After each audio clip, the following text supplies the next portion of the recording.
நேற்று இந்தியாவில் ஒரு மிக முக்கியமான நாள் அப்படின்னு சொல்லலாம். நவம்பர் 25 என்ன அப்படின்னா, ஒரு 500 ஆண்டு கால ஒரு கனவு நனவானது அப்படின்னு சொல்லலாம். அயோத்தியாவில் ராமருக்கு மிகப்பெரிய பிரம்மாண்டமான ஆலயம் எழுப்பப்பட்டதுங்கிறது ஒரு சாதனைன்னா, அந்த உயரம் அதாவது 167 அடி அந்த கோபுரத்து மேலே காவி கொடி பறக்க வைக்கிறதுங்கிறது மிகப்பெரிய ஒரு கனவாக இருந்தது. அந்த கனவை நேற்று பிரதமர் நரேந்திர மோடி அவர்களும் ஆர்எஸ்எஸ் தலைவர் மோகன் பகவத் அவர்களும் சேர்ந்து அந்த கொடியை ஏற்றி வச்சது. அந்த கொடியில் இருக்கக்கூடிய விஷயங்கள் குறித்தெல்லாம் மோடியும் பேசியிருக்கிறார், மோகன் பகவத்தும் பேசியிருக்காங்க.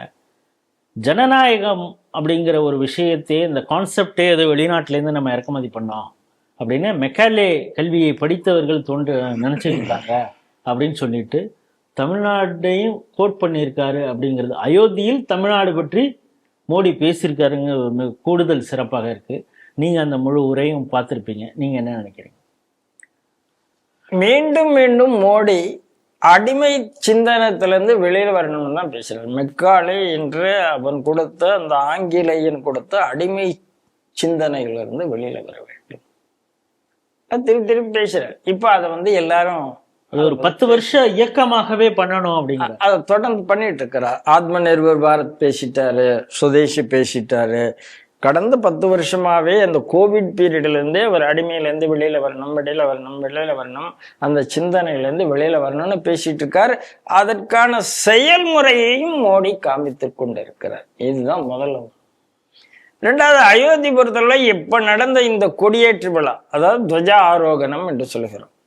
இந்த துவஜாரோகணம் எப்ப நடக்குதுன்னா, கும்பாபிஷேகம் நடந்த போது நிறைய வேலைகள் நின்று போயிருந்தது. அதாவது நீங்க ஒரு கிரக பிரவேசம் பண்ணும்போது வீட்டை முழுசா வேலை பண்ணிட்டு கிரக பிரவேசம் பண்ண மாட்டாங்க, அங்கங்க கொஞ்சம் விட்டு வைப்பாங்க.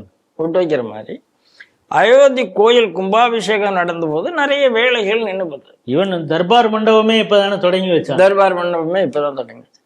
இப்போ இந்த துவஜாரோகணம் சொல்லும் போது அந்த கஷேத்திர அறக்கட்டளை என்ன, ராமஜென்மபூமி கஷேத்திர அறக்கட்டளை என்ன சொல்லுகிறது என்றால், எல்லா வேலைகளும் பூர்த்தி செய்யப்பட்டு விட்டன. அதாவது கோயில் சம்பந்தமா ப்ராஜெக்ட் இருக்கு.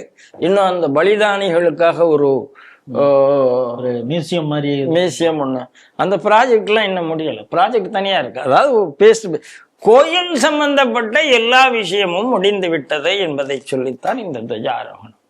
அந்த துவஜம் எவ்வளவு பெரிய துவஜம், அதுல என்னென்ன சின்னங்கள் இருக்கு, சூரிய வம்சத்தை காமிக்கக்கூடிய அந்த சூரியன், ஓம் இருக்கிறது, அதே மாதிரி அந்த மந்தாரை மரம் இருக்கிறது.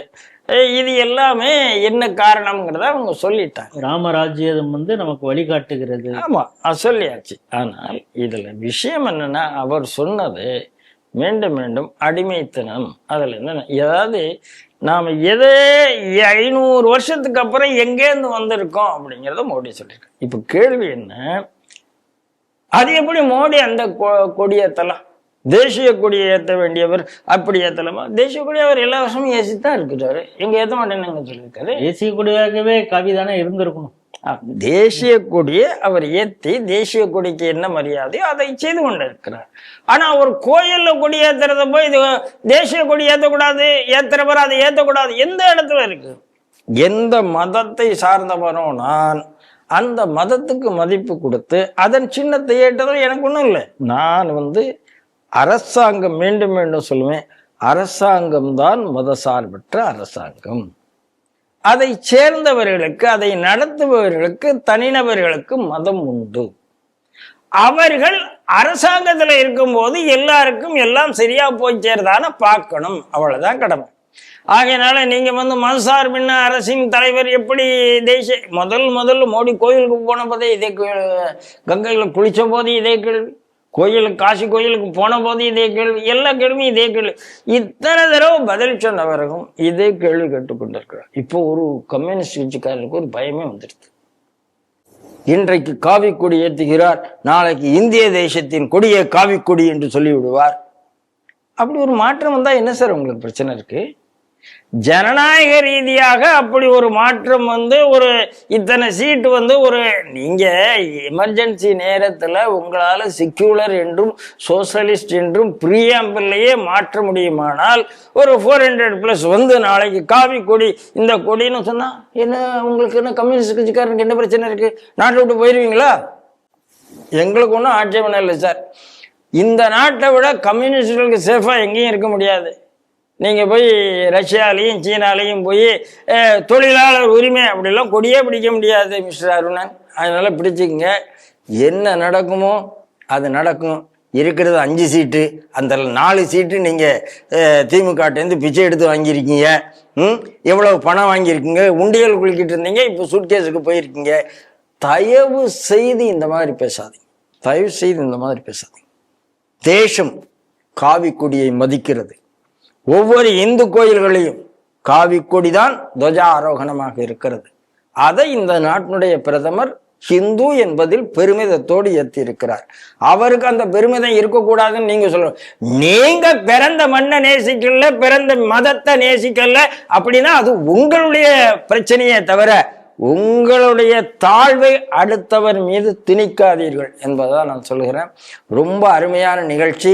இந்த மாதிரி ஆட்களுக்கு அடிமை புத்தி வேண்டாம் என்பதைத்தான் மோடி சொல்லியிருக்கிறார்.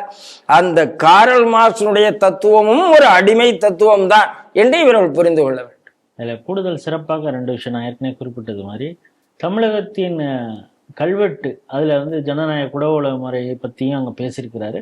அதோட சிறப்பாக என்ன சொல்கிறாங்கன்னா, இதில் வந்து பெரும்பாலான விருந்தினர்களாக வந்து கெஸ்ட் நிறையா அவங்களே கூப்பிடுவாங்களே ட்ரஸ்ட் சார்பாக அவங்க கூட்டத்தை நிறைய பழங்குடி சமூகத்தை சேர்ந்தவங்க வந்திருந்தாங்க. அதே மாதிரி பாபர் மசூதி சார்பாக மனு போட்டார்ல அந்த அன்சாரி ஆஷிம் அன்சாரி அவருடைய மக்கள் கூட கலந்து கொண்டு இருக்கிறார் அப்படிங்கிற அந்த பழங்குடியின மக்கள் என்னன்னா, எங்களோட தானே 14 வருஷம் ராமர் இருந்தாரு, இப்பொழுது அந்த வைபவத்துல இருக்கிறது எங்களுக்கு அதை விட எங்களுக்கு ரொம்ப சந்தோஷமா இருக்குங்கிற அந்த உணர்வை எப்படி பாக்குறீங்க சார்? நீங்க சொன்ன முதல்ல உத்தரமேரூர் கல்வெட்டு இந்திய நாடு எப்படி ஜனநாயகத்தை போற்றியது என்பதற்கு நல்ல கல்வெட்டு. ஆகையினால தமிழ் ஒரே ஒரு விஷயம், அப்ப திராவிடங்கிற வார்த்தையே கிடையாது. திராவிடம் தான் சொல்லவே முடியாது.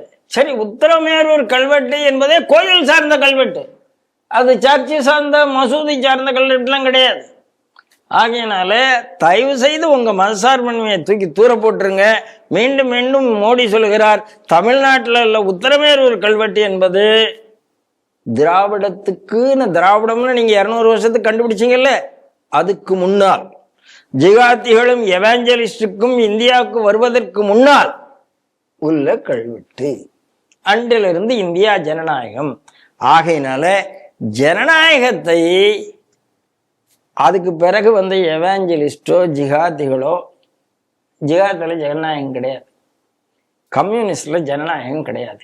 இங்க இருக்கிற இந்திய ஜனநாயக மாதர் சங்கம், இந்திய ஜனநாயக மாணவர் அமைப்பு, வாலிபர் சங்கம் ஒருத்தருக்கும் ஜனநாயகத்துக்கும் சம்பந்தம் கிடையாது. இவங்க எல்லாம் ஜனநாயகத்தின் பேரில் வந்து ஜனநாயகத்துல ஜெயிச்ச உடனே ஜனநாயகத்தை குழி தோண்டி புதைக்கிறதுக்காக வரக்கூடிய மான்ஸ்டர்ஸ். இவர்களுக்கும் ஜனநாயகத்துக்கும் சம்பந்தம் கிடையாது.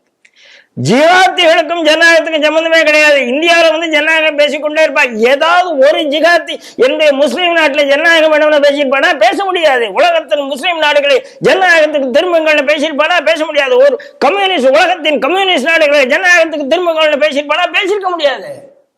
அப்போ இவர்கள் ஜனநாயகத்தை பேசுவதற்கு அருகதையற்றவர்கள் என்பதால் தான் அவர் சொல்லுகிறார், மோடி வெளிநாட்டு தத்துவங்கள் எங்களுக்கு எதையும் சொல்லிக் கொடுக்க வேண்டாம், நாங்க தெளிவா ஜனநாயகம் இருக்கோம், உன்ட ஜனநாயகம் இல்லை, நீ ஏமாத்தாத அப்படின்னு சொல்லியிருக்கார். இது உத்தரமேரூருடைய விஷயம்.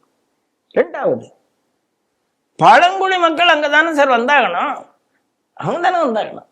அவங்களால சரி, நீங்க முதல்ல ராமர் கோயிலுக்கு பூட்டா சிங் காலத்துல அடிக்கல் நாட்டப்பட்ட காலத்துல இருந்து இன்று வரைக்கும் பூட்டா சிங் யாரு? முதல்ல காங்கிரஸ் கட்சியை சேர்ந்த பூட்டா சிங்கே யாரு? அதனால நீங்க அதுக்கப்புறத்துல இருந்து இன்ன வரைக்கும் பழங்குடியினருக்கு பட்டியலத்தவருக்கு மரியாதை கொடுத்துத்தான் அந்த இதே நடந்துகிட்டு இருக்கு. பழங்குடி மக்கள் வரணும் இல்லையா? அவங்க தான் சார் இன்னைக்கு கல்ச்சரை காப்பாத்திட்டு இருக்காங்க. யாரும் இல்லைன்னு சொல்வீங்க? இங்க இருக்கிற மாதிரி அங்க கோயில்கள்லையும் இதுலையும் போய் ஆகம விதிப்படி ஏதாவது நடந்துட்டு இருக்கிறதா? ஆனால் இன்னைக்கு கலாச்சாரத்தை காப்பாற்றி கொண்டிருக்கக்கூடிய மக்கள் அவர்கள். அவர்களுக்கான மரியாதையை நாம் கொடுத்தாக வேண்டும். அவர்கள் பண்பாடு பாதுகாப்பாக இருக்கிறதுன்னு அவங்களுக்கு தெரியணும். அதற்கான ஏற்பாடு இது. ஆகையினால ராமனோடு எல்லோரும் இருக்கிறார்கள். புகனோடும் இவரானோம்னு சொல்ற மாதிரி ராமனோடு இந்தியா ஐக்கியமாயிருக்கிறது என்பதுதான் உண்மை. இதில் ஐயம் இல்லை.